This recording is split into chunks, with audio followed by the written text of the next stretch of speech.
Hello, everyone. Welcome. Excellent. So for the Canary Islands, I'll start off with my own experience. So my wife took me there for the first time last year to Tenerife, and Uh-huh. I think I had very different. I had conflicted perspectives of what I thought the islands were going to be before I went. So I've Yeah. I've been a keen surfer growing up from the age of about 16. So I always knew it was a good surf spot in the world. It's sort of on the world surf map. Uh-huh. But then I'd heard of these, negative epithets of like Tenerife, Lanzarote. I knew there was like a strong package holiday element Yeah. to it. I had the image of 70s timeshares stuck in my head, and Yeah. I'd always kind of avoided it, and then felt almost embarrassed as the owner of an exotic, far-flung travel company that Yeah. whose brand is known for going off the beaten track to then go to somewhere like Tenerife. And the experience when I got there, and we spent most of the time in the north, actually blew me away. And I've been Yeah. a firm, I've been fascinated with the islands ever since, to the point where we spent January and February of this year working remotely there for a 2-month period. Um, and it's just not what you expect at all. So how did Yeah. you come to get to know the Canaries? Well, I think actually, before I answer that question, it's really interesting that you are one of those people that arrived there with a misconception and actually managed to travel away from a main city or the main capital or the main tourist area and go up north. You went to the north of Tenerife, right? And Exactly. it completely confounded your expectations. And I think most people that go on package tours or they go to a particular destination and they don't see the rest of the island and they're only getting one perspective on the island. And I think that's the problem that people have, is that they're not willing or able to kind of move out of the town that they're in.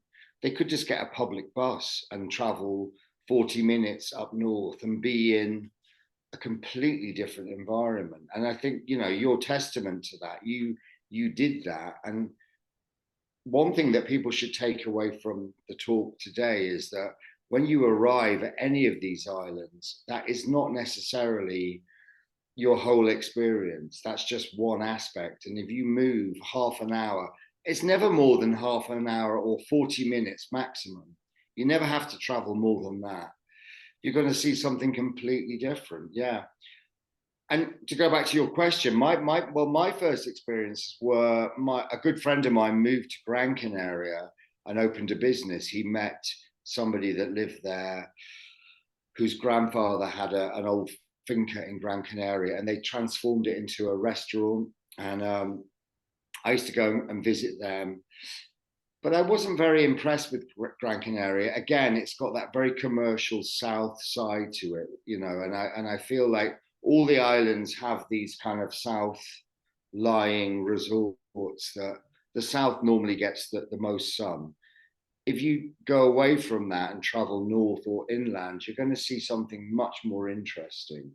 Um, all those resorts in the south of Tenerife, for instance, like Los Cristianos, um, there used to be banana plantations and they were completely flattened to build these really tragic cubic holiday resorts. And yeah, I think that's the impression that most people get.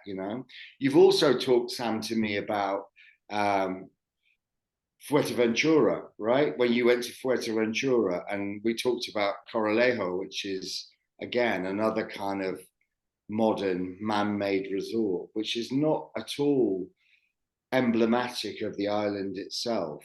I mean, you've seen good and bad there in Fuerteventura. Is that Yeah, right? and that's the point. So if we had a hire car for all the times that we've gone to the Canaries, and we very much did it off our own back. And I went to some of those resorts you mentioned in southern Yeah. Tenerife and Corialejo.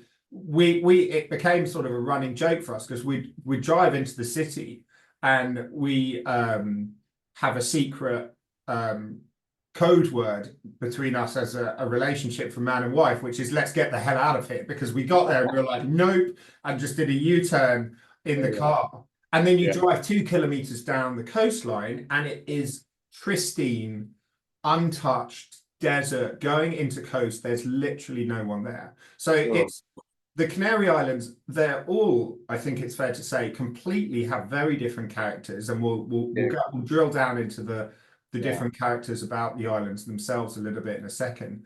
But then even within those islands, they are completely different depending on where you go. And so the north, to come back to Tenerife, the north has a very strong local Spanish population. And it's absolutely delightful. I've spent a lot of time living in and traveling around Spain, especially northern Spain.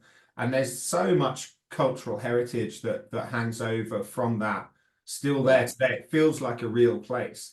And then compare that to driving through the southern resorts, which you just go, this isn't for me. And yeah, and obviously, you know, as the owner of a travel business, the itineraries that we have now put together, we've got 3 itineraries in the islands, which are booking up and running from October. We've got our first confirmed departure for our hiking tour there. We have very much said, okay, now as experts, we're just taking you to the good places and we're skipping out all the others, because they are chalk and cheese, because a lot of the package holidays will go to one place and they just stay there for the whole time. And so the other places you do have space. I think one way to look at it, and it might some ways feel like I'm overstating this, but I think the comparison for me with the Canaries is a little bit like you know, South America and also the Caribbean, where all the Caribbean islands have different personalities, and all the sort of Central and South American countries have their own personality. But somewhere like Tenerife, for instance, a lot of the people that live there, when the island was going through bad times, they would go back to South America, back to Central America, and then return. So it's definitely got that kind of feeling to it. Somewhere like Gran Canaria, Lanzarote, there's a very Cuban feel to it as well. I think that the relationship between, you know, those places and it can't be overstated. I think that there is so much drawn from both those places in the food, in the climate, in the agriculture, in the geography, even the way they speak. A lot of people, even in Gran Canaria, have got like a very kind of Cuban accent, and I think that's very interesting. But having said that, isn't it interesting that most people in mainland Spain, even though they really respect and love the fact that the Canaries are connected to them, many people there have never ever visited. For them, it's as remote and exotic as going to Cuba or going to Puerto Rico or something. Well, remember, you know, geographically, the islands are a colonial hangover. They're positioned off the west coast of Africa. It's not even close to Spain, you know, geographically or climatically. So, you know, it's not an obvious one for them. You still got to, and the flights are from Madrid actually incredibly cheap. And when I was there, especially in La Palma, I really noticed a really strong Venezuelan and South American community who have sort of come over and stopped off there as a stopping point, because it's a great quality of life and you can make a good business there with, you know, the reliable tourism industry that's there. Well, I think, you know, even though they're an ocean apart, you go to somewhere like La Palma in the more kind of rural parts of La Palma, where there's, you know, very small towns and villages. You could turn a corner and have to brake your car because there's a cockerel running across the road, you know, and palm trees, cockerels, bananas. It couldn't be more Caribbean or more South American if it tried. And yet it's this kind of little archipelago of islands off the coast of Africa that happen to belong to Spain. So there's a lot of contradictions and a lot of anomalies, but when you're there, you definitely feel like you're kind of rooted in this kind of, you know, wonderful kind of mixture of cultures and complementary kind of aspects. It's great. Yeah. Exactly. I've just done a quick screen share of the maps of the layout of the islands for Yeah. anyone who isn't familiar with them. So Tenerife, which you can see is sort of roughly in the middle there. And then the islands that we've picked for two of our tours are the ones we've been discussing, are La Gomera and then La Palma, which are the far western islands. La Gomera in Spanish means the slingshot, and it's named that because it looks very round. It's kind of like a little Jurassic Park island that's been hurled out of Tenerife and then popped up with sheer cliffs coming out of the ocean. And El Hierro means the Iron Island. We may well include that in future tours. La Gomera and El Hierro are very much lesser visited. La Palma, I'll show you our actual tour as well. Can everyone, if I go to the country section on our website, can you see that okay, Paul, that what I'm sharing here? It's just gone off the screen, but I did see the map before. Oh, okay. Sorry, I think I need to share the actual desktop. There we go. Can you see that now? Yes, I can. So Yeah. the three trips we have here, I just wanted to bring that one up because we've made a little map. Yeah, so this is really drilling down into those western islands. And we've picked those because even within that island chain, typically the eastern islands, closer to Africa, much more deserty. They get a lot of the sand blown over from the Sahara through the winds coming and settling on those islands. Whereas the western islands of Tenerife, La Gomera, La Palma, and El Hierro, which is just south of here and not included in the bespoke map we've made, they're much more lush, they're much greener, they've got that real Jurassic Park feel to them. And you mentioned banana plantations. I mean, La Palma is just, it's just bananas everywhere. Yeah. I mean, La Palma is definitely the greenest, lushest island of them all. It's a very steep island, so incline. If you're going to go walking there, you're going to, improve your calf muscles for sure. It's this kind of subtropical paradise, really. But then you've got also, these big scarred areas from lava. We know the Canaries are kind of blighted in some ways by volcanic activity. So you see this kind of contrast of lush forest and volcanic kind of lava fields. Obviously, the volcano is still active there. We saw what happened in 2021. I mean, that was completely tragic, a complete natural kind of disaster. But just goes to remind you that is still happening. And it seems like everywhere I've been this year, volcanoes have followed me. When I've been to Iceland, they all happened just as I was leaving. In fact, 5 minutes before I got the plane, it erupted. I was there in 2021, just after the active volcano. But I kind of, really? it keeps you on your toes, yeah. But because of the volcano, and actually the comparison to Iceland is that La Palma has those wonderful black sand beaches as well. You have that in Fuerteventura and in some other islands as well. But that is very characteristic of the Canaries, the black sand. It's funny you mention that. I'm actually going to Iceland in the first week of October to set out a new itinerary for us. And I've seen live volcanoes. I've seen them in Ethiopia and in a few places around Africa. But when we were staying in La Palma, we went and visited the aftermath of, for anyone who doesn't know, there was a huge volcanic eruption on the island of La Palma in 2021. Everyone knew about it. There's a lot of earth tremors and everyone had to evacuate their homes.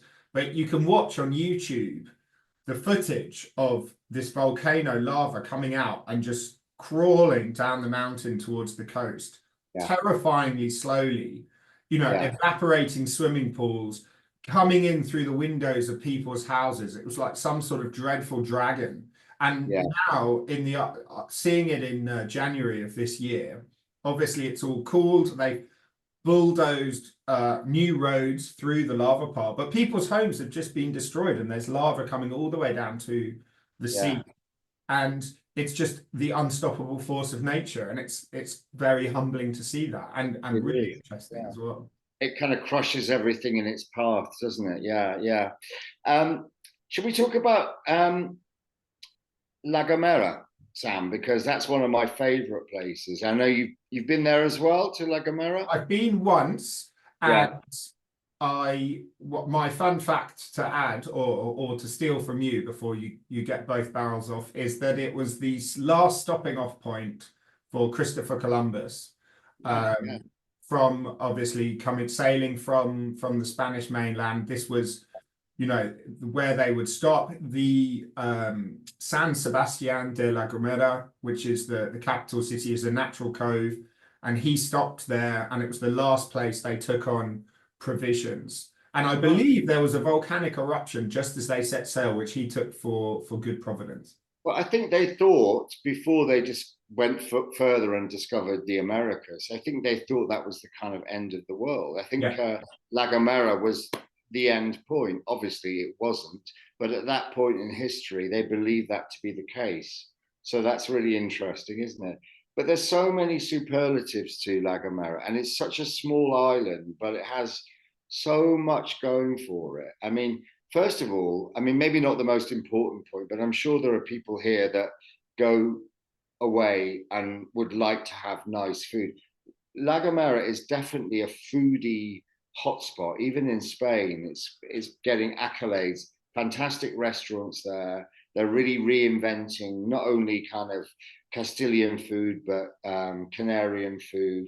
That's a place to go for really progressive Spanish cuisine. You wouldn't expect it, of course, but that's great. The other thing that I discovered when I was there is there's a national park there, the Garahone Park. If you go there, these clustered kind of verdant forests. I mean, I don't know what the names of the trees are, but they're very special. And you're only going to see that kind of landscape in somewhere like Costa Rica. It's definitely got that comparison. Amazing. It's very magical, very, great for walking and hiking. If you like hiking, it's kind of heaven. But you're going to see vegetation and forestation like nowhere else there, especially nowhere else in the Canaries either. It's definitely very, very specific. Yeah, they've also got the black sand there. They've also got, yeah, this interesting thing. They have these deep ravine valleys there, so that the valleys are really deep and long. And that story, Sam, we were talking about the way that people communicate with each other on the island. It's called El Silbo, where a farmer will communicate with somebody across the valley by whistling, and that, I think, that is unique in the world. I don't know anywhere else in the world. Maybe in South America they've got places that happens, but it's just one of these other little lovely facts about the Canary Islands where things happen there that you will not find anywhere else on the globe. Mm. They are a totally unique cluster of islands. There's nothing like them in the world. And I think people that go to, Place de Las Americas or Gran Canaria or lots of these very kind of congested touristic destinations, that is only one aspect of the islands. And I would like to think that it's kind of like in the minority.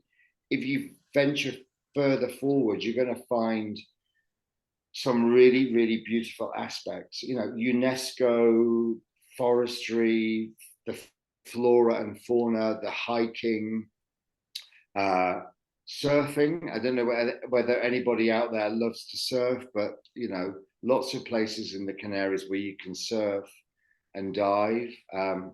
Yeah, I mean, I'm a fan.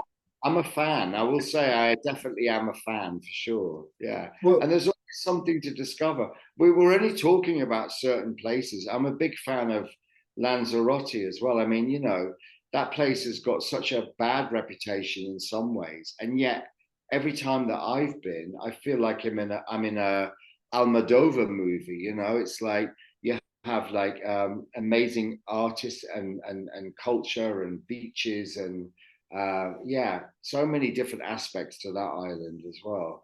Well, I could go there all the time, and of course, you can go there all the time with the climate being so good. I mean, you know, that kind of subtropical line that they lie on is great, as you all know, is great for from now until, well, now until this time next year, but certainly like now until February is going to be very warm. Where everywhere else in the world is probably, or in Europe, is going to be a little bit chilly. We're going to have very nice weather in the Canaries, yeah, and and I think, you know, we're that's like, very much you pitching know, that as a winter sun destination for sure.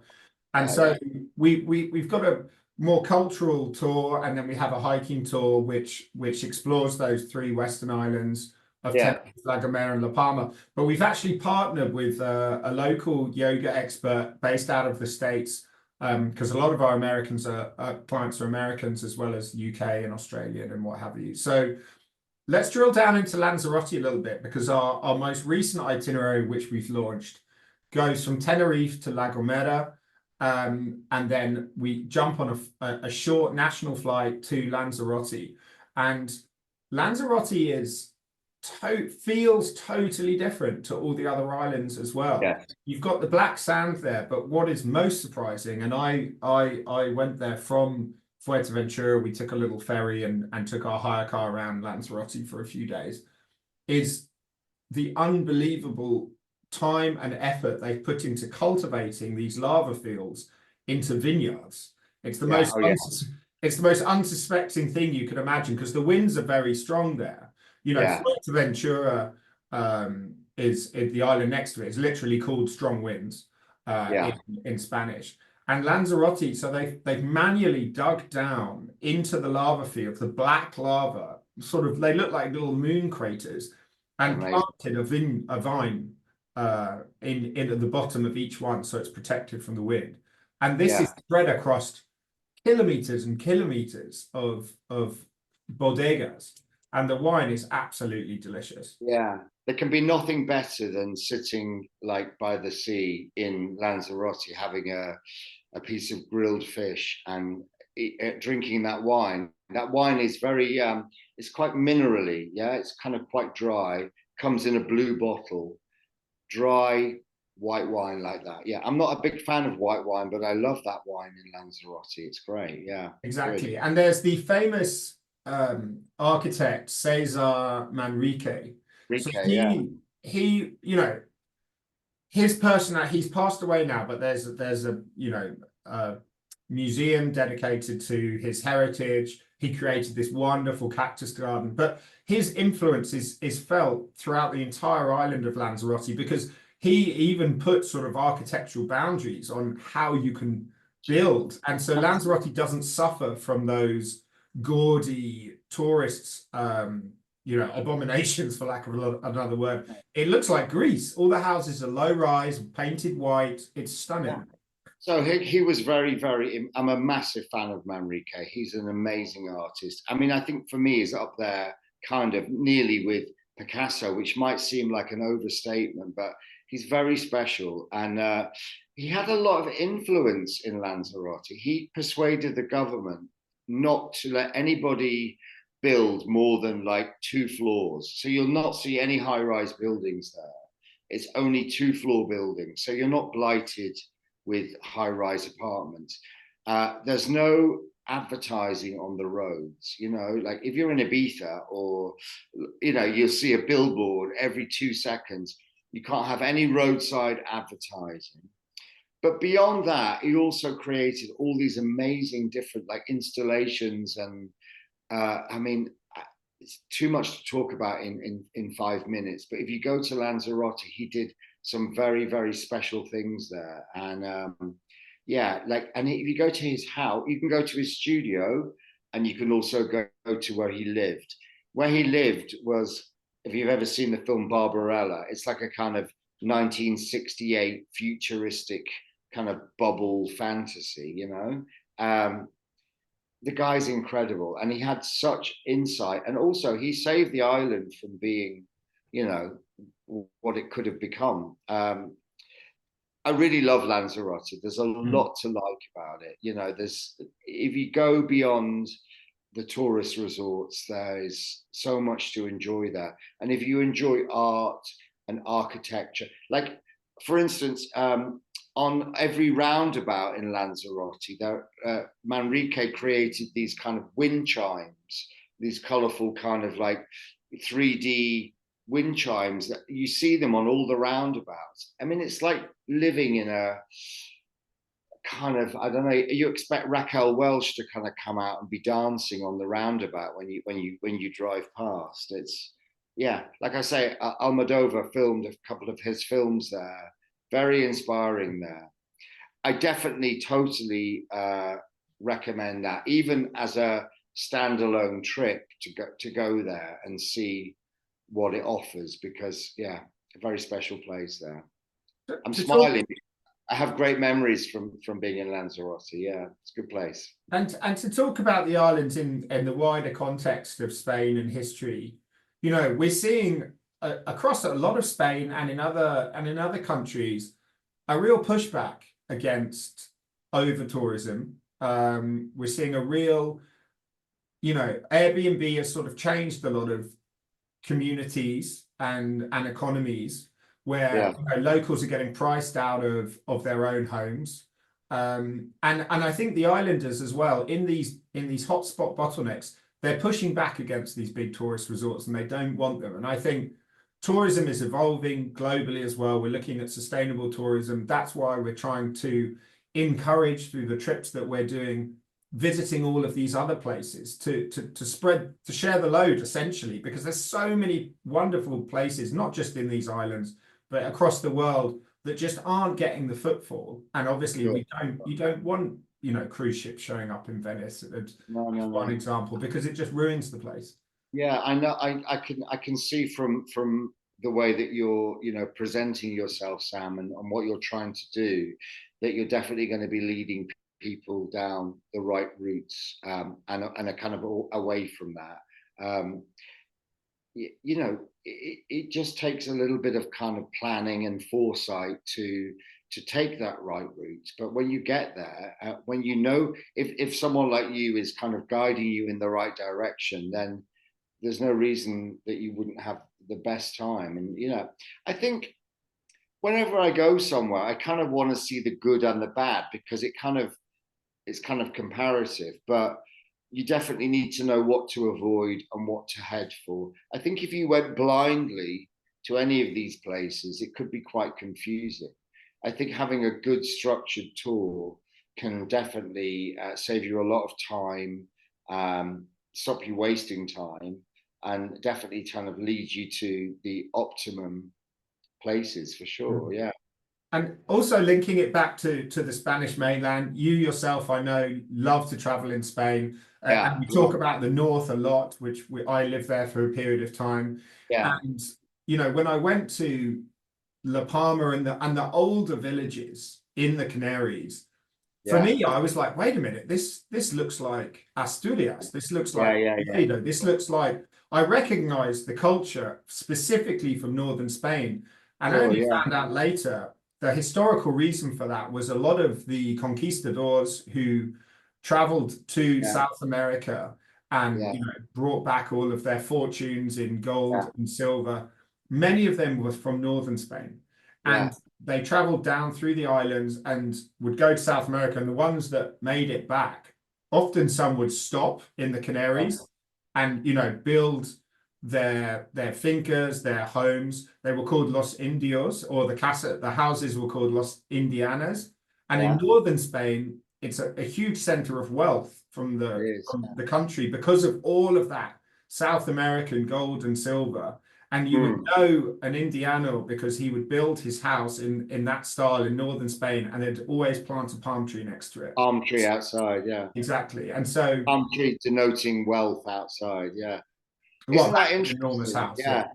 That's a lovely comparison. Yeah. That whole thing where people went from mainland Spain to try and make their fortune, to try and go to the new world, and then they would come back rich.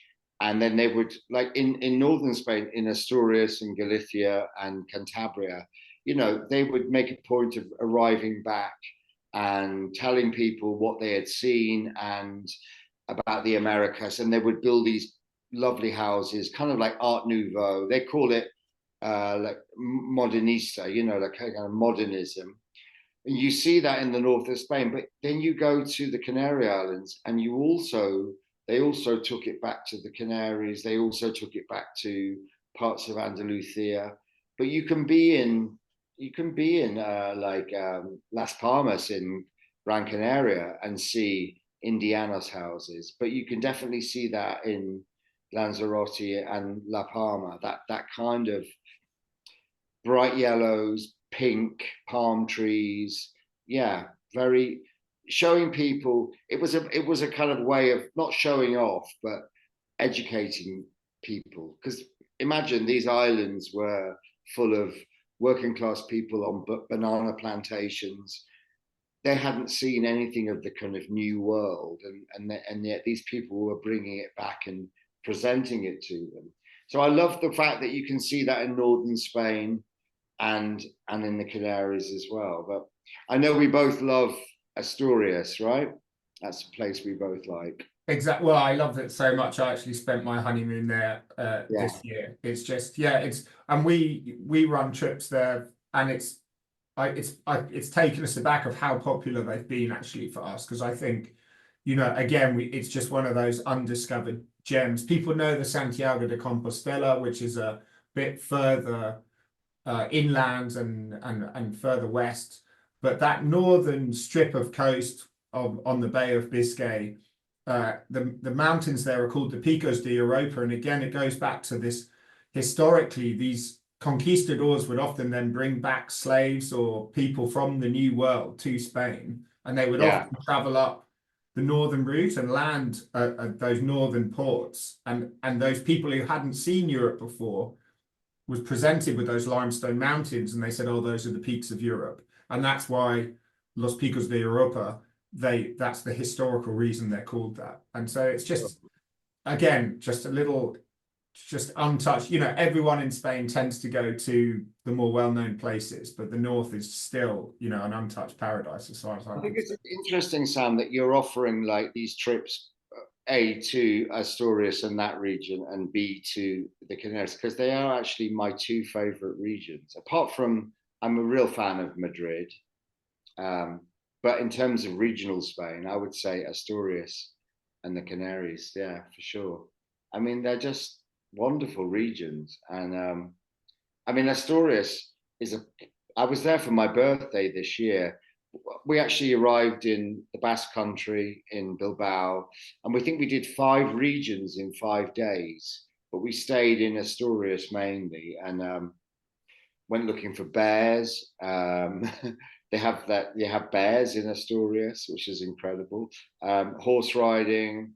Um, yeah, I mean the beaches there and in Galicia. I mean, I am a big fan of Spain, and I know that people kind of bang on about Spain being this kind of, you know, region of kind of incredible diversity. But I actually believe that in terms of a country, I can't think of any other country that has such diversity from north to south, and all its islands and all its incredible kind of change of landscape and temperature and culture and history.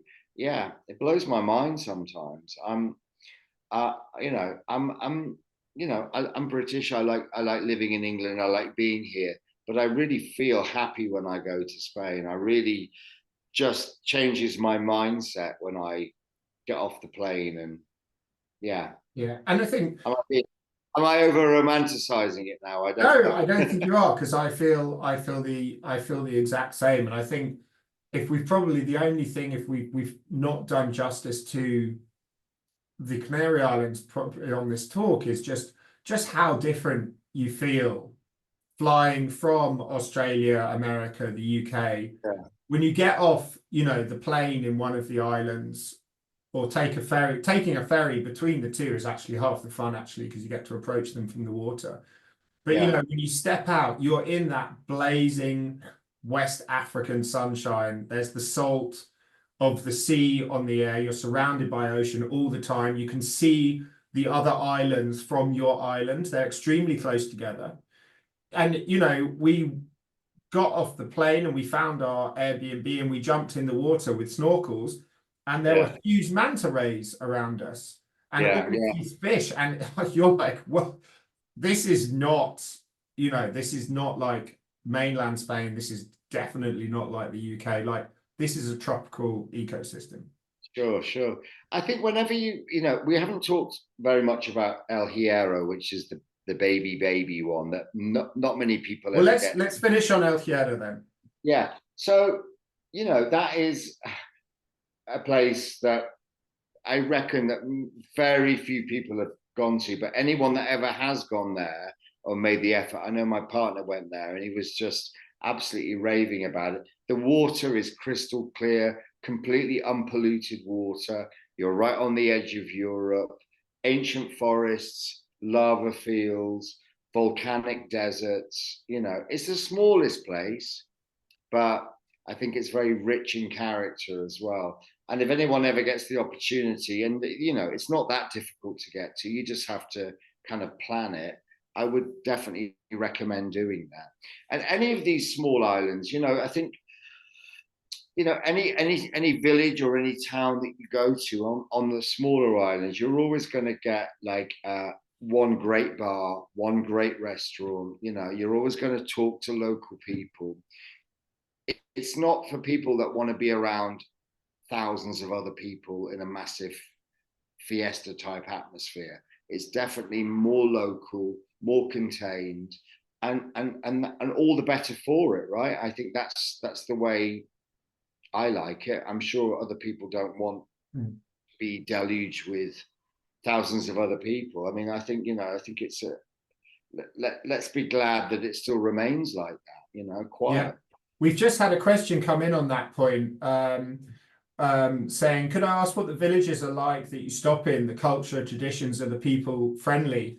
And I think it goes back to what you were saying. You want to pick your right spots. My personal experience is that those small villages that you go to, the people are super friendly. And we were chatting to, like, you know, if a bar owner or a waiter's coming, you know, he's stopping at your table and you're chatting for a good while. And, you know, the fiestas, the cultural traditions of Spain, you'll find them all in the islands. And then some really weird ones. In Lanzarote, when we were there, a lot of the young boys had dressed up as sort of devil-like jesters with Yeah, bells on them, and they were dressed up as bulls with horns and would go around chasing each other. It's just a thing they do for fun.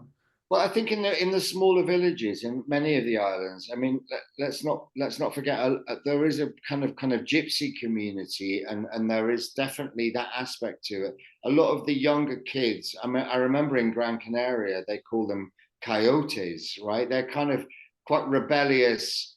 I mean, you know, they are living on these small islands and they're watching television. They can see what's happening in Barcelona and in Madrid, but they are kind of thousands of miles away.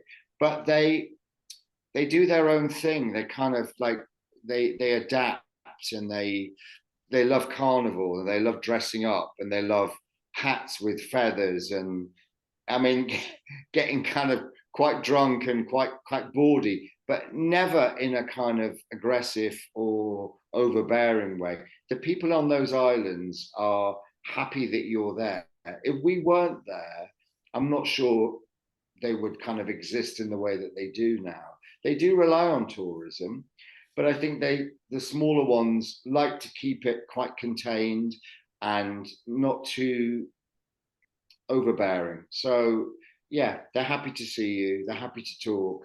I've met lots of really lovely people in the Canaries. Definitely super friendly. You can walk into a village and just get chatting to a senora on the doorstep, brushing her doorstep, and then go and have a beer. You're going to have, I mean, we haven't talked about the food, Sam. I mean, the food is really good there. You know, they have their traditional dishes. They have the ropa vieja, which is translates as old clothes. It's a kind of a beef and chicken stew. I mean, calling it old clothes doesn't make it sound very nice, but that's very good. And obviously the papas con mojo, which is the wrinkly potatoes, which are very famous there. But all the seafood, I mean, Yeah, and the it's seafood. caught that day. It is Yeah, just, it's delicious. yeah.